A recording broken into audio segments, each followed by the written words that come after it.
Hello friends, welcome to the new episode of strategy videos. और ये video है कि कैसे आप फिज़िक्स में 100 प्लस ला सकते हैं इन 50 डेज़ में। My name is Rishabhraj and I am a first year student at bits Pilani. And थोड़ी सी वीडियो क्वालिटी ख़राब है, आई नो, प्लीज़ थोड़ा मैनेज करना। So let's focus on the important things parts. I will going through all the chapters और मैं आपको बताऊँगा किस तरह आपको इस चैप्टर को अप्रोच करना है। और एक और मस्त बात मैं आपको बताना चाहूँगा, फिज़िक्स जो एक ऐसा सब्जेक्ट है जो इसमें दो तरह के बच्चे होते हैं। एक होते हैं जिनको फिज़िक्स से बिल्कुल लव होता है, उनको बिल्कुल फिज़िक्स फील आता है। My friend was like that. और एक मैं था जिसको फिज़िक्स से बिल्कुल डर लगता था। फिर भी I would like to tell you, इतना डरने के बाद भी मेरे हिसाब से मेरे अच्छे खासे नंबर आ गए थे फिज़िक्स में। आई थिंक 120 में 90 आ गए थे मेरे फिज़िक्स में। सो that is the thing, it's not that if you are afraid of physics then you can't get good marks, because bit set में उतना टफ आता नहीं है paper. So let's start. Will start from mechanics. सबसे पहले अगर मैं बात करूँ वेक्टर चैप्टर की, तो वेक्टर चैप्टर में हम लोग बिल्कुल इग्नोर ही कर देते हैं उसको। बट आई वुड सजेस्ट एक बार वो a+b वाला फार्मूला और एक बार वो जो tan इनवर्स करके फार्मूला होता है एंगल वाला, वो भी देख लेने के लिए। And I would also say, अगर आपके पास मैकेनिक्स का कोई, ऐसे तो मैं कहूँगा कि अगर आपके पास कोचिंग नोट्स है तो वो बहुत हेल्प करेगा, चाहे आपके पास किसी भी सब्जेक्ट में हो, वो हेल्प करता ही है। उसी तरह फिज़िक्स में भी कोचिंग नोट्स बहुत ही ज़्यादा हेल्प करता है। सो लेट्स मूव अहेड। अगर मैं बात करूँ वेक्टर कैनेमेटिक्स, NLM और वर्क एनर्जी पावर, तो इसमें बेसिक फार्मूलेज होते हैं और बहुत ज़्यादा डायरेक्ट क्वेश्चंस इससे नहीं आते हैं, बट फिर भी कुछ क्वेश्चंस आ जाते हैं। तो मैं कहूँगा कि आप बिल्कुल जल्दी से, अगर आपके पास कोई अच्छा नोट्स है तो उसको जल्दी से इम्पॉर्टेंट फार्मूलाज और इम्पॉर्टेंट एग्जांपल्स देख लेने के लिए।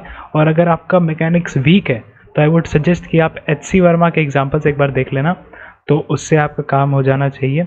और अगर आपका मैकेनिक्स बहुत अच्छा है तो आई वुड सजेस्ट आप ज़्यादा इन सब चीज़ों में मत पढ़ना, थोड़ा सा कंसेप्ट देखना और उसके बाद फिर JEE एडवांस्ड के सब्जेक्टिव क्वेश्चंस बना लेना अगर तुम चाहो तो। नहीं तो अगर तुमको इतना कॉन्फिडेंस है कि इसको बिना पढ़े भी चल सकता है तो तुम इसको आगे जाके भी देख सकते हो। It's not that important. So let's move it. Then we have COM, conservation of momentum. I would suggest again आप इसके भी एग्जांपल्स देख सकते हैं। आई वुड सजेस्ट कि मैकेनिक्स के लिए HC वर्मा बहुत ही बढ़िया है। आप उसके क्वेश्चंस भी बना सकते हैं लास्ट वाले, अगर आपको बढ़िया क्वेश्चंस बनाने हैं। And for basic understanding you can look into the examples, और ये जल्दी कवर भी हो जाएगा।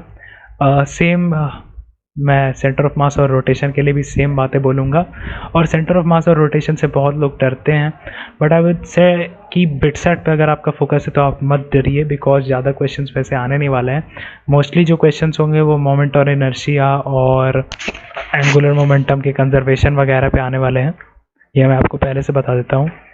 सो मैकेनिक्स की मैं अगर बात करूँ, तो अगर मैं बात करूँ ग्रेविटेशन की, तो gravitation is also not a very difficult chapter. And I would से कि एक ऐसा चैप्टर है ये कि आप एक दिन में इसे पूरा कर सकते हैं। मतलब अगर आपने पहले कोई लेक्चर देखा हुआ है तो वेरी गुड, नहीं तो आप यूट्यूब वगैरह पे भी कोई लेक्चर देख के आराम से इसके 4-5 पार्ट करके कर सकते हैं। मेंस में केपलर लॉ भी इन्वॉल्व है, तो एक बार उसके भी फार्मूला ज़रूर देख लेना, उसको इग्नोर मत करना। और इसमें ज़रूरी है कि आपको फार्मूले सारे पते हो और उसका एप्लीकेशन कैसे करना है वो पता हो, क्योंकि इसमें भी जनरली वही सब कंसेप्ट्स इन्वॉल्व होते हैं, कंजर्वेशन ऑफ मोमेंटम और कंजर्वेशन ऑफ एनर्जी, वही सारे कंसेप्ट्स ग्रेविटेशन में भी इन्वॉल्व होते हैं, वेरिएशन ऑफ जी वगैरह।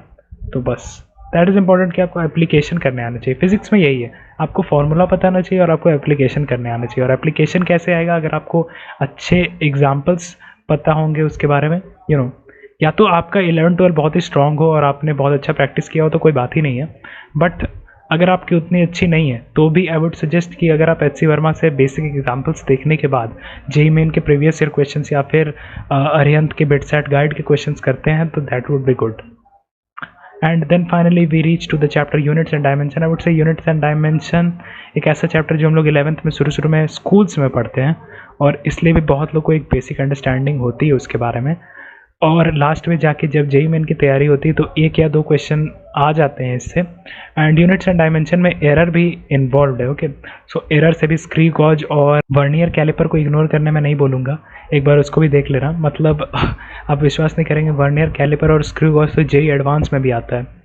सो it is very important for mains as well, because experimental चीज़ों पे JEE और बिट सेट वाले लोगों का बहुत नज़र रहता है। एंड दे वांट कि आपको वो पता हो, और ये बहुत जल्दी कवर हो सकता है। आई थिंक 4 घंटे में कर सकते हैं आप यूनिट्स एंड डायमेंशन को बढ़िया से, अगर आपको यूट्यूब पे वीडियो भी देख ले या फिर आप कोई बुक से भी कर सकते हैं, if you know something. Okay, so let's talk about these chapters जो हैं थर्मो, फ्लूइड, एसएचएम, इलास्टिसिटी और वेव्स। तो इन सब चैप्टर का मैंने एक ग्रुप बना लिया है। तो इसमें मैं बताना चाहूँगा फ्लूइड और एसएचएम ऐसे चैप्टर हैं जो थोड़ा थोड़ा मैकेनिक्स से रिलेटेड होते हैं, नहीं तो उनके अलावा थर्मो, इलास्टिसिटी, वेव्स का कोई कनेक्शन नहीं है किसी भी चैप्टर से। So that is thing, let's start. Thermo सबसे पहले मैं बोलना चाहूँगा, थर्मो आई डोंट नो लोगों को कैसा लगता है, बट मेरे को एक बहुत ही आसान चैप्टर लगता था ये, क्योंकि मेरे को थोड़ा सा केमिस्ट्री में भी अच्छा लगता था थर्मो, इस वजह से मेरा फिजिक्स में भी फ़ायदा हो गया था। एंड थर्मो मैं कहूँगा फिजिक्स के लिए बहुत ही ज़्यादा आसान है, because they only ask you graph related questions and formula based questions. Okay, आपको बस फार्मूला डिराइव करने आना चाहिए डिफरेंट कंडीशंस पे, और आपको ये आना चाहिए कि ग्राफ देख के आप उसका इंटरनल एनर्जी वगैरह निकाल लें। वो सब क्वेश्चन ज़्यादातर आते हैं, नहीं तो पर जेई मेन और बिटसेट में थोड़ा सा वो सब क्वेश्चंस भी आने लगते हैं। जेई मेन में जनरली मैं बताऊंगा ये क्वेश्चंस आते हैं, मीन फ्री टाइम और कैलोरीमेट्री वगैरह भी इन्वॉल्व होते हैं, तो ये सब चीज़ें भी आ जाती हैं। So thermo is not that hard according to me. अगर आपके पास कोई अच्छा कोचिंग नोट्स है तो उससे आराम से थर्मो हो जाएगा उसके एग्जांपल्स देख के, नहीं तो अगेन आई वुड सजेस्ट कि आप कोई भी बुक ले लीजिए। Most probably I would say examples के लिए एच.सी. वर्मा ज़्यादा बेटर होता है।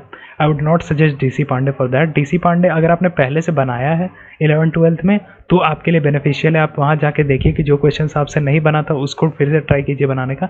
एंड थर्मो में मैं कहूँगा आप सीधे जा सकते हैं, बिल्कुल कंसेप्ट आपको पता हो तो आप सीधे जेई मेन PYQs में चले जाइए, या फिर जेई एडवांस्ड के सब्जेक्टिव भी बना सकते हैं आप, दैट इज़ ऑल्सो पॉसिबल। बस क्वेश्चन सही से आपको पकड़ना होगा कि हाँ ये ग्राफ रिलेटेड है या फिर ये सिर्फ थर्मो पे बेस्ड है, तो इसको मैं कर लेता हूँ, तो वो आप कर सकते हैं।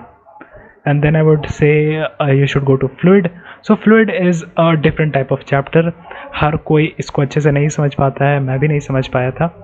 So what is important is that fluid में आपसे बहुत ज़्यादा कंसेप्ट रिलेटेड क्वेश्चन नहीं आने वाले हैं। You should know the important formulas and their derivations also, because Bernoulli वगैरह में कैसे डेरिवेशन करना है, फिर वो इफ्लक्स वेलोसिटी वगैरह में कैसे डेरिवेशन करके आता है, क्योंकि वही कंसेप्ट आपको फिर से क्वेश्चंस में भी लगाना होगा अगर क्वेश्चन आता है तो।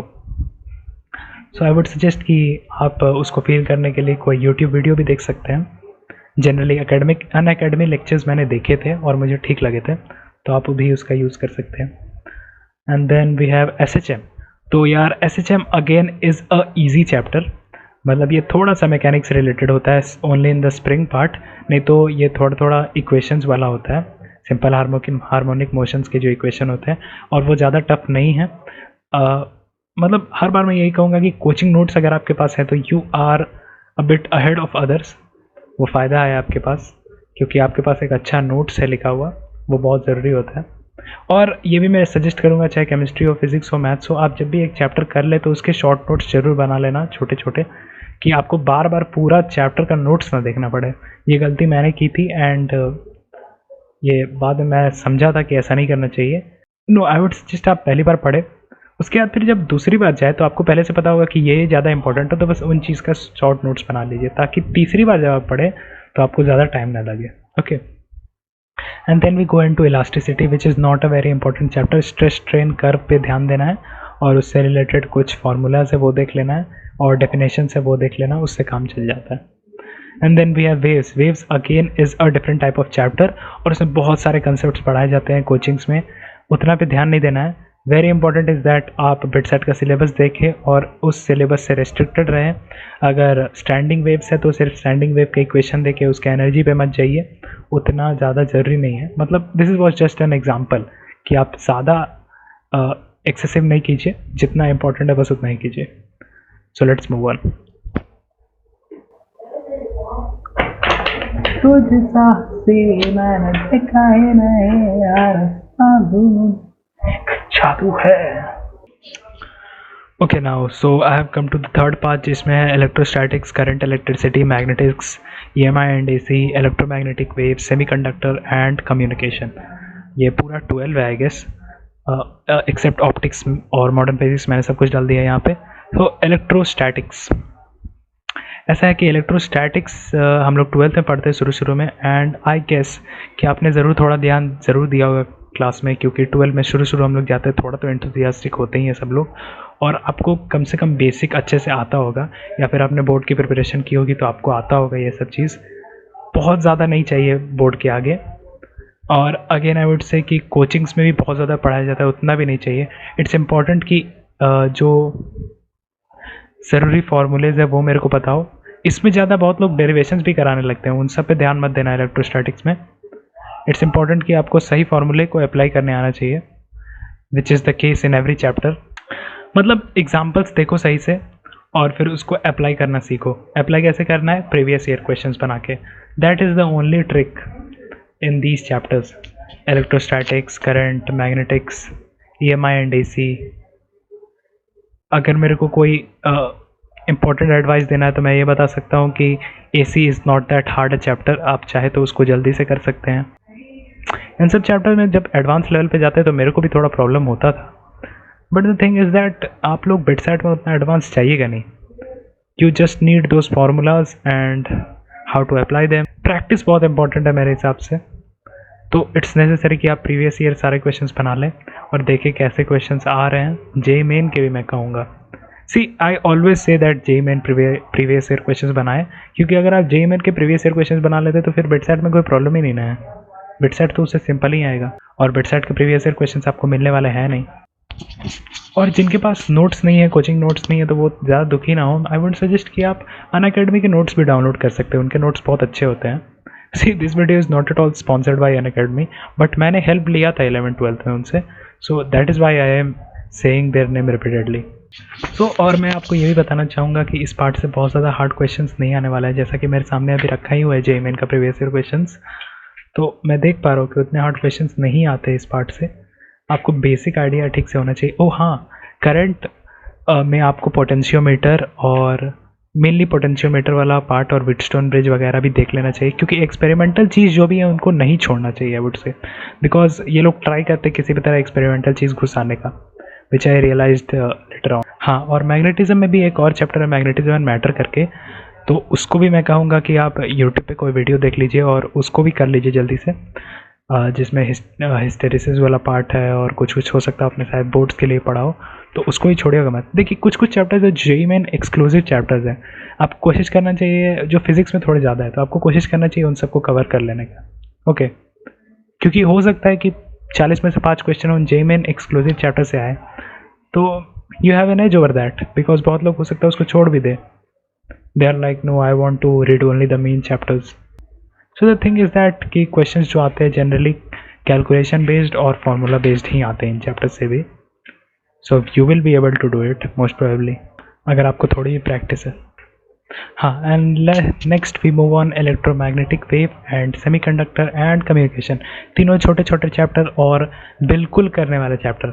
सबसे खास बात है इलेक्ट्रोमैग्नेटिक वेव में 3-4 फार्मूले हैं, बस उससे सारा क्वेश्चन बन जाता है और एक क्वेश्चन उससे आ ही जाता है। And then we have semiconductor, again जो थोड़ा सा बड़ा है वुड से, आप थोड़ा थोड़ा करके इसको पढ़ लें, क्योंकि थ्योरी बहुत ज़्यादा है, पर थ्योरी से क्वेश्चन आते नहीं हैं, क्वेश्चन तो आते हैं न्यूमेरिकल बेस्ड, बट फिर भी थ्योरी थोड़ा थोड़ा कर लेना चाहिए। And then again we have communication, जिसका सिर्फ एक फार्मूला है जो काम का है, वो आप देख लीजिएगा किसी भी वीडियो में। 1 घंटा कोई भी वीडियो यूट्यूब पे अवेलेबल होगा, उससे देख लीजिएगा, आराम से उससे काम चल जाता है। NCERT वगैरह देखने का ज़रूरत नहीं है, यूट्यूब पे वीडियोस देखिए, जल्दी हो जाएगा।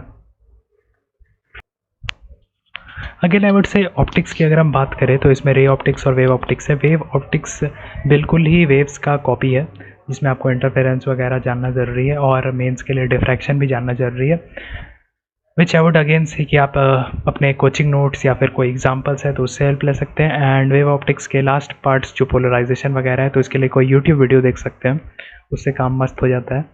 एंड रे ऑप्टिक्स में भी बहुत ज़्यादा डीप जाने की ज़रूरत नहीं है, बेसिक फार्मूलाज प्रिज्म वाले और जो भी फार्मूला स्फेरिकल सरफेस वाले, and a bit of practice that would make you great in these chapters. और मॉडर्न फिजिक्स एक बहुत ही अच्छा चैप्टर है, बिल्कुल हाई स्कोरिंग चैप्टर, जिससे 2 क्वेश्चन आ जाते हैं। और मॉडर्न फिजिक्स ज़्यादातर बच्चों लोग को अच्छा लगता है, बिकॉज एटॉमिक स्ट्रक्चर जो केमिस्ट्री में था उसी का एक एक्सटेंशन है मॉडर्न फिजिक्स, और जनरली फार्मूला बेस्ड और हल्के फुल्के ग्राफ्स हैं, सो मोस्ट प्रोबेबली लोग कर लेते हैं। सो आई वुड सजेस्ट कि मतलब फिजिक्स में ऐसा ही है, आपको एक अच्छा कोचिंग नोट्स चाहिए। कोचिंग नोट्स नहीं है तो आई वुड से आप अनअकैडमी के नोट्स बिल्कुल यूज़ कर लीजिए।